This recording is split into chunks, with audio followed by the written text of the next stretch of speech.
Hello and a very warm welcome to another edition of Talking Germany, the show where we do just that. Well, all eyes are, of course, currently on the Danish capital, Copenhagen, where world leaders are due shortly to gather for a crucial climate summit that has been described as a milestone meeting for humanity. So we're very fortunate to have as our guest here today on the show one of the world's top environmentalists of recent decades, and he is Klaus Töpfer. Klaus Töpfer, thank you very, very much for joining us today at this important time. Thank you very much for inviting me. It's a great pleasure for me. Pleasure for us too. Welcome once again. You look so relaxed. I can be relaxed. To be in your hand to discuss with you is a pleasure. The reason I put it to you like that is because I wonder how you can be so relaxed. I wonder how you can sleep at night, given all the headlines we're hearing in advance of the Copenhagen summit about the dire future of planet Earth. First and foremost, I'm extremely convinced that this broad discussion is a success. We lived a long time with this wonderful 3D motto: deny, delay, do nothing. This time is gone. People are now aware if we are not really changing technologies and behavior, we will have a huge problem. And therefore, the first precondition for changes, for success, is to change the mindset of people, and that is happening. OK, you mentioned the word people twice there, but I don't see hundreds of thousands of people taking to the streets anywhere demanding that their politicians act on climate change, and I don't believe that's going to happen in Copenhagen. There will be thousands in numbers. There will be the normal crowd. What is a normal crowd? But there are lots of citizens around the world, also in the developed countries, the so-called developed countries, who are aware without going on the street protesting. We see it that not a single party in our party spectrum can dare not to have an answer for this specific topic, because then they have the negative result in the elections. All this compared with the start, I had to be in the 80s. All those years ago. All those years ago. 1 second. We'll talk about that. The early days of your career. Nobody would expect something like this. Therefore, sure. You see, that is not a blind optimism. We say, oh, we ever did it, why shall we not do it now again? No, it is based on the change of mindset. It is changed on the clear assessment that this is also absolutely necessary for a stable economic development.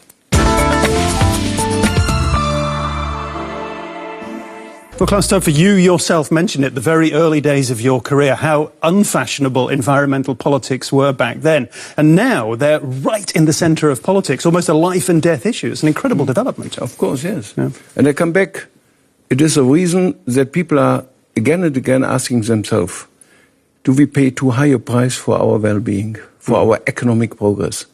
Is well-being only linked with those economic topics? That is the question in the developed countries. If you go to developing countries, and as you could see, I was quite a long time in Africa, they have a totally other agenda. They have to overcome. They have to see how can they feed their families. And there they see, if we are destroying nature, then we cannot do this. So nature is the capital of the poor, was once mentioned. I believe this brought together both the developed countries knowing that they are paying a huge high price in health and in burdening others. Environment policy is something like a distribution policy. Environment policy is not creating costs, decides who has to pay the cost and when.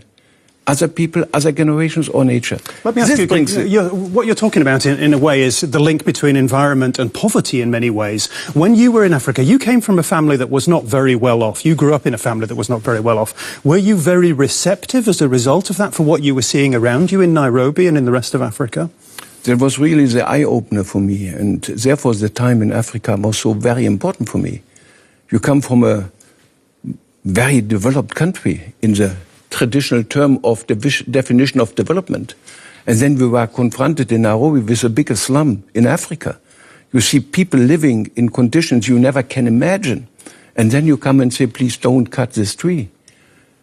They come back and say, yes, we know the tree is important for stabilizing soil and water. But where's the energy coming from? I have to make the meals for my children. So give us help. So the integration of overcoming poverty and the responsibility for the environment, for nature, that is a challenge you learn in Africa. And when we talk about Germany's role in all this, for so long Germany was viewed as a bit of a pioneer, as a country, as a green country leading the way. Is Germany still a green country? I think so, that people were always directly confronted with these negative consequences of economic development. Willy Brandt in the 60s mentioned, I want to see the blue sky on the Ruhr district. There was no blue sky, there was particulates from the coal power stations and lots of others. Today, they want to see the blue sky in China. The same development that we subsidized our economic development via externalizing costs to the environment, to other people. So we were a very densely populated country always there. In this region started industrialization in the world.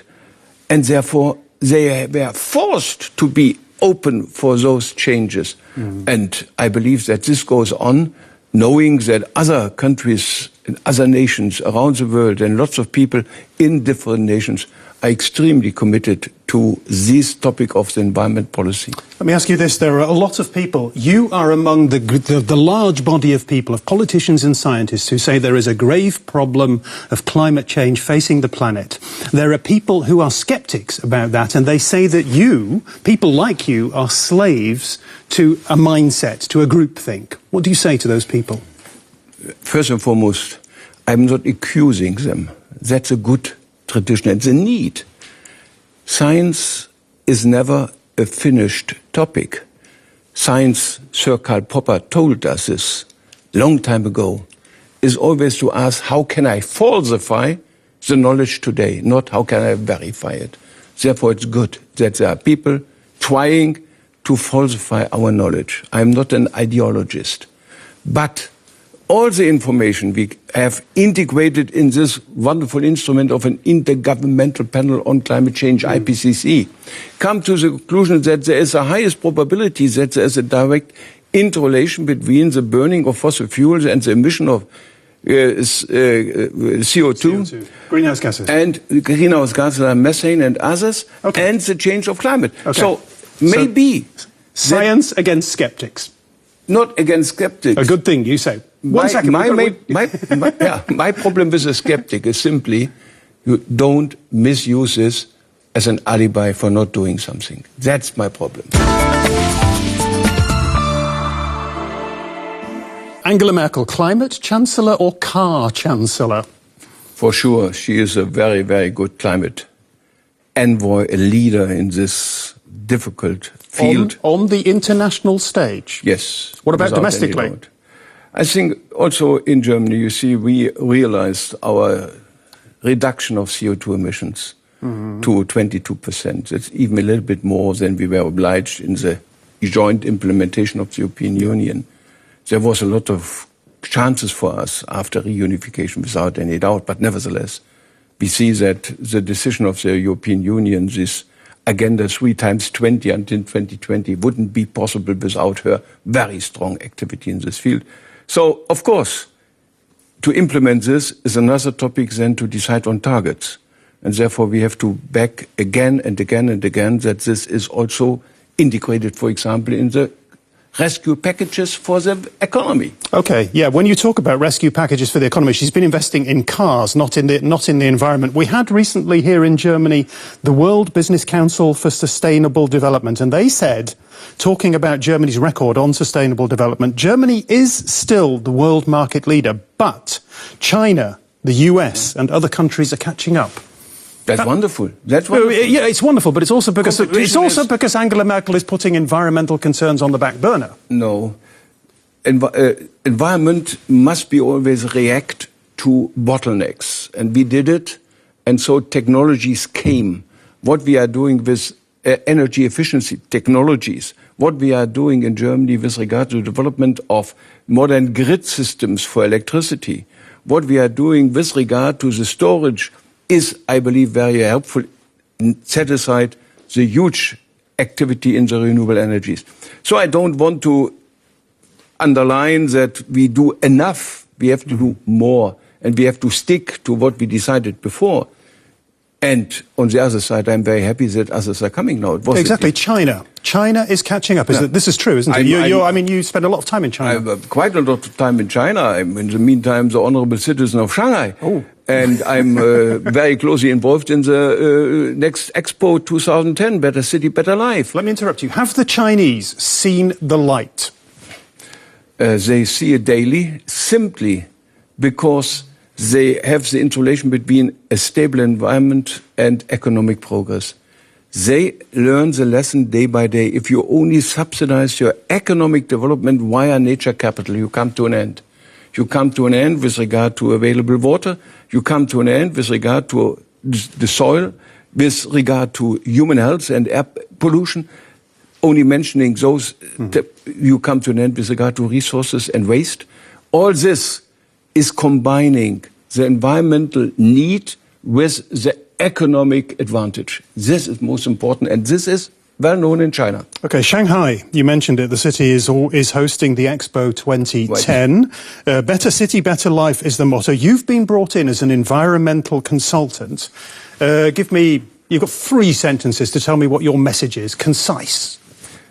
Not primary to the Expo, but primary to development of this huge city, 17, 18, 19 million people.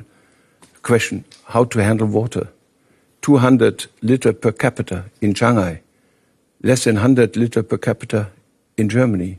What is the reason? Behavior, technology. Set aside waste, circular economy, absolutely necessary. We developed this in Germany, green dot, yellow sack. Mm-hmm. They are extremely interested in this circular economy.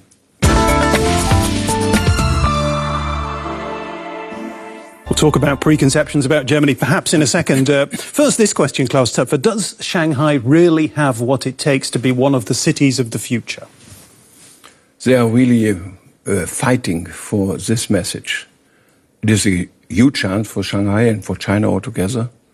We must be aware we are living in an urban millennium. Mm-hmm. More than 50% of the global population are living in cities, in megacities, in agglomerations. And if we want to have a stable planet, we must start in cities, sustainable cities. And China is the place for megacities. And can Shanghai be a sustainable city? The population is increasing, I'm told, by 700,000 every year. Yeah, that is indeed one of the main questions also asking back to Shanghai. You are the place for better city, better life. Are you a better city? Are you offering a better life? And there are also work in progress. If you go now to Shanghai, it is an only construction place. They are constructing more than 400 kilometers underground. Wonderful technology, without any doubt, but nevertheless, traffic is increasing, but they make a good decision. You are not entitled by law to have a car, a plate for a car.